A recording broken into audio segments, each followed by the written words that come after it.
Bismillahirrahmanirrahim. Assalamualaikum warahmatullahi wabarakatuh. Salam Patriot Pagi. Okey. Bersama saya Coach Sean di dalam bingkisan Patriot pada pagi ini masih lagi membincangkan perihal global ya. Satu permasalahan dunia yang melibatkan golongan-golongan yang bekerja di dalam satu kawasan yang tertutup yang membuatkan mereka menghabiskan masa yang lama di dalam hidup mereka seharian. Okey. Umumnya tahu ramai yang mengambil ringan tentang permasalahan mental health disorder ataupun kesihatan mental ini kerana ia membelenggu kita dalam keadaan di mana dia akan membawa kepada satu keadaan yang sakit yang berlanjutan. Saya bincangkan hal ini berdasarkan tentang banyak jurnal-jurnal perubatan, jurnal-jurnal psikologi yang saya dah lihat daripada WHO, daripada jurnal-jurnal kemasyarakatan tentang perubatan kemasyarakatan dan macam-macam lagi. Salah satu kesan daripada mental health ni adalah gangguan fiziologi, di mana tidak ada kaitan tentang mental health, kesihatan mental dengan penyakit-penyakit yang degeneratif seperti diabetes, sakit jantung, darah tinggi, gangguan-gangguan emosi dan juga arthritis. Dan seringkali mereka yang mendapat gangguan ini mendapat gangguan tinnitus ataupun desingan telinga. Okay. Juga ada yang mendapat gejala-gejala asma ataupun gejala gangguan saluran pernafasan. Dan perkara ini ada dua aspek. Satu, ditrigger ataupun disebabkan oleh kesihatan mental yang membuatkan pesakit ataupun mangsa itu mendapat gejala-gejala penyakit yang saya katakan tadi, ataupun kesihatan mental ini bagi mereka yang di dalam golongan comorbidity yang mempunyai lebih pada satu ataupun lebih gejala tersebut menyebabkan mental health. Dia ada dua. It's a bi-directional relationship. Satu disebabkan oleh ketekanan mental yang menyebabkan sakit kronik. Dua, sakit kronik yang di-aggravatekan ataupun yang burukkan dengan mental health. Okey.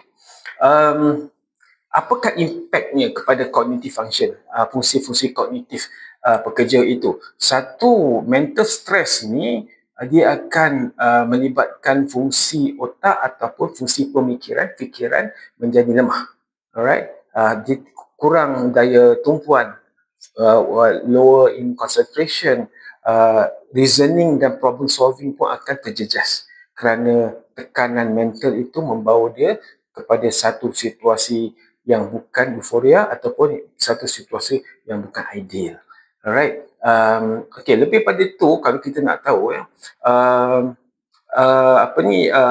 apakah impact mental health kepada syarikat ataupun organisasi. Satu adalah absenteeism, selalu tak datang kerja, selalu MC, selalu rehat, tidur di mana-mana, di surau ke di kafe ataupun selalu mengambilkan masa di tempat-tempat rehat seperti di kafe dan lain-lain.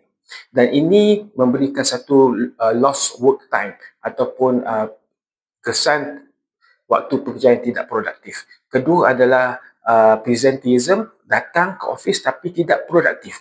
Okay, tidak boleh memberi apa-apa sebab di dalam tekanan ataupun di dalam sakit yang kronik. Dan satu, cognitive function ni untuk mereka yang di dalam pengurusan ke atas, dia akan menjadikan pekerja itu sebagai satu mereka yang tidak dapat menjalankan tanggungjawab executive function. Apabila ini berlaku, dia tak dapat prioritaskan kerja, deadline, sasar, macam-macam lagi. Satu benda yang kita kena lihat kerana ini akan melibatkan nilai-nilai patriot yang kita junjung sekarang.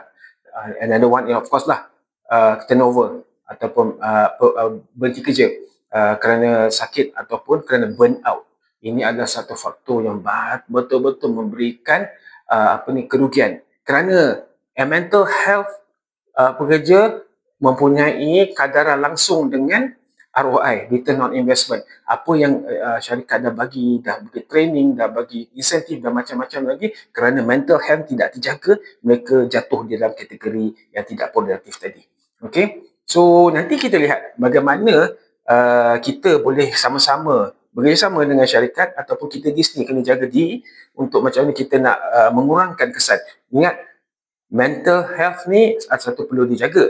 Masalah tidak dapat ditolak, masalah tidak dapat dielakkan, tapi boleh bendung dan dikekangkan dengan cara pengurusan emosi yang lebih baik. Nanti insyaAllah dalam masa yang akan datang kita akan lihat bagaimana kita telusuri cara-cara bagaimana dua elemen ini, entiti ini boleh bekerjasama untuk mengurangkan kadar keburukan mental health ataupun mental health disorder. Dengan sini, terima kasih. Saya Coach Sean. Boleh kita amal-amalkan tenang-tenang dan kita bersama-sama fikirkan tentang masalah global ini.